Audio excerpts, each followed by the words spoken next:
Rohingya Muslims are so desperate to leave Myanmar they are willing to risk their lives by crossing a 4-kilometre (2.5-mile) stretch of water on flimsy makeshift rafts or even swimming to Bangladesh. More than 200 have drowned attempting the crossing during the past 2 months, but recent calm seas have encouraged more and more people, many of them families with tiny children, to pack onto rafts made of bamboo with plastic jerrycans lashed to the poles for buoyancy. Rohingya refugees packed onto an improvised raft from Myanmar to Bangladesh. Mohammed Panur Hassan Reuters. A Reuters photographer saw up to 10 rafts landing on the beaches of Teknaf, at the southern tip of Cox's Bazar, on Friday the 10th of November. Border Guard Bangladesh officials counted 444 refugees coming ashore at Sabrang, near Teknaf, and 150 more arriving further along the coast. Thousands more made the crossing as the fine weather continued over the weekend. Some have taken even more desperate measures. In the past week, more than 3 dozen boys and young men have swum across the mouth of the Naf River clinging onto yellow plastic containers. The Associated Press spoke to 2 teenage boys who swam across the river holding onto empty plastic cooking oil containers. 13-year-old Nabi Hussain couldn't swim, and had never even seen the sea before fleeing his village in Myanmar with his family. They arrived at the coast with a flood of other Rohingya refugees and had no money for a boat and a smuggler. Every day, there was less food. So after 4 days, Nabi told his parents he wanted to swim the delta to reach the thin line of land he could see in the distance. His parents didn't want him to go. One of his older brothers had left for Bangladesh 2 months ago, and they had no idea what had happened to him. They knew the strong currents could carry Nabi into the ocean. Eventually, though, they agreed, on the condition that he not go alone.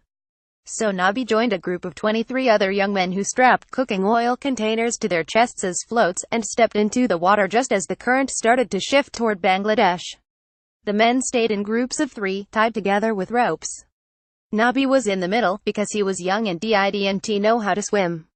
But he clung to the empty container and struggled across the water with it for about 2.5 miles, all the way to Bangladesh.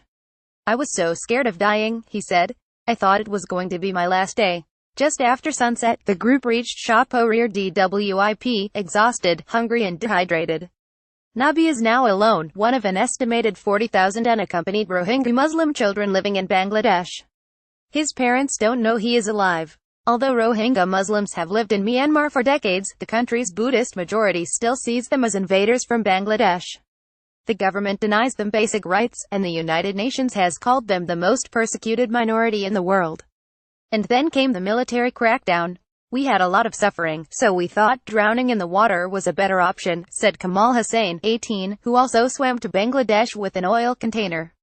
Rohingya refugees packed onto an improvised raft arrived at Sabrang near Teknaf, Bangladesh. Mohammed Panur Hassan Reuters. Rohingya refugees desperate to leave Myanmar paddle a makeshift raft across the Naf River. Mohammed Panur Hassan Reuters. A Rohingya refugee woman holds her baby and a makeshift paddle while crossing the Naf River on an improvised raft. Mohammed Panur Hassan Reuters. Rohingya refugees cross the Naf River on an improvised raft. Mohammed Panur Hassan Reuters. A Rohingya refugee child on board a makeshift raft while crossing the Naf River. Mohammed Panur Hassan Reuters. Makeshift rafts filled with Rohingya Muslim refugees fleeing Myanmar sail towards the Bangladesh side of Naf River. Navish Reuters. Rohingya refugee women cry while crossing the Naf River on an improvised raft. Mohammed Panur Hassan Reuters. A member of Border Guards Bangladesh tells Rohingya refugees crossing the Naf River on an improvised raft not to anchor in Shahpurir Dwip. Mohammed Panur Hassan Reuters. A Rohingya refugee boy cries as he arrives in Bangladesh on a makeshift raft. Navish Reuters. Rohingya refugees arrive on the banks of the Naf River on a makeshift raft after crossing the Bangladesh-Myanmar border. Navish Reuters. Locals help Bangladesh border guards to pull Rohingya refugees arriving on a makeshift boat at Shahpurir Dwip near Cox's Bazar, Bangladesh. Navish Reuters. Rohingya refugees get off an improvised raft at Sabrang near Teknaf, Bangladesh, after crossing the Naf River. Mohammed Panur Hassan Reuters. A Rohingya Muslim refugee baby is carried off a raft at Saplapur Beach in the Teknaf district of Bangladesh. Divyangshu Sarkar. Rohingya refugees disembark from an improvised raft after crossing the Naf River at Sabrang near Teknaf, Bangladesh. Mohammed Panur Hassan Reuters. A baby cries as his mother wades with him through the river on the Bangladesh side of the river. Mohammed Panur Hassan Reuters. Rohingya refugees wade to dry ground after crossing crossing the Naf River on an improvised raft. Mohammed Panur Hassan Reuter's Rohingya Muslim refugees walk up the banks of the Naf River after arriving on a makeshift raft. Dibyangshu Sarkarap, a Sikh Rohingya refugee child who crossed the Naf River on an improvised raft, lies on the ground as they are temporarily detained by Bangladesh border guards. Mohammed Panur Hassan Reuter's a Rohingya Muslim refugee woman carrying a baby waits for permission to go to refugee camps in Bangladesh. Dibyangshu Sarkarap, Rohingya Muslim refugees who entered Bangladesh by raft wait to be granted permission go to refugee camps. Dibyangshu Sarkarap, Rohingya Muslim refugees who entered Bangladesh on makeshift rafts walk towards refugee camps. Dibyangshu Sarkarap, a young Rohingya Muslim refugee who entered Bangladesh on a raft, walks with her belongings towards refugee camps after landing at Saplapur beach in the Teknaf district of Bangladesh. Dibyangshu Sarkarap, people reaching the shore have told Reuters that there are thousands living in desperate conditions on the strand of beach by the river's mouth at Panuang Pindi, as they waited for a chance to cross over.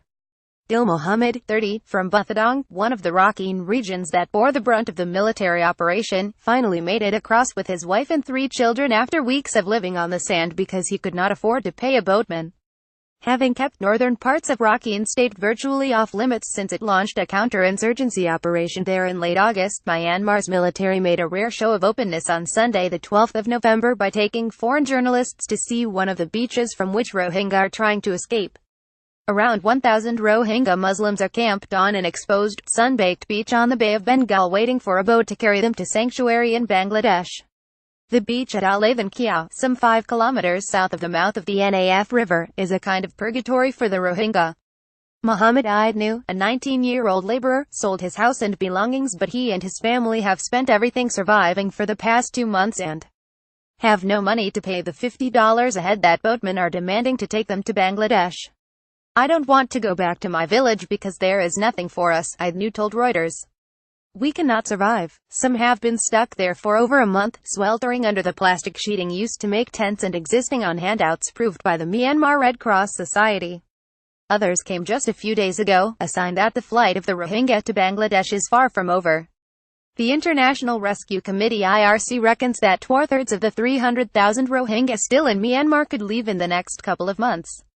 A Rohingya Muslim boy waits in a temporary camp outside Mongda, northern Rakhine State, Myanmar, while alone. Reuters, a Rohingya Muslim woman holding a baby walks in a temporary camp outside Mongda, northern Rakhine State, Myanmar, while alone. Reuters, Rohingya Muslims are held in a temporary camp near Mongda in Myanmar's northern Rakhine State before crossing the border to Bangladesh while alone. Reuters, Myanmar Border Guard Police Force patrol near the Myanmar-Bangladeshi border outside Mongda, northern Rakhine State, while alone. Reuters, aerial view of a burned Rohingya village near Mongda, northern Rakhine State, Myanmar, while alone. Reuters, aerial view of boats near a Rohingya village outside Mongda, northern Rakhine State, Myanmar, while alone. Reuters, over 613,000 Rohingya have already taken refuge in Bangladesh since a Myanmar military clearance operation forced them to abandon their villages in northern Rakhine State.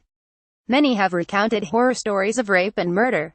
A top UN official described the military's actions as ethnic cleansing, though Myanmar denied that, saying its operation was needed for national security after Rohingya militants attacked 30 security posts on the 25th of August.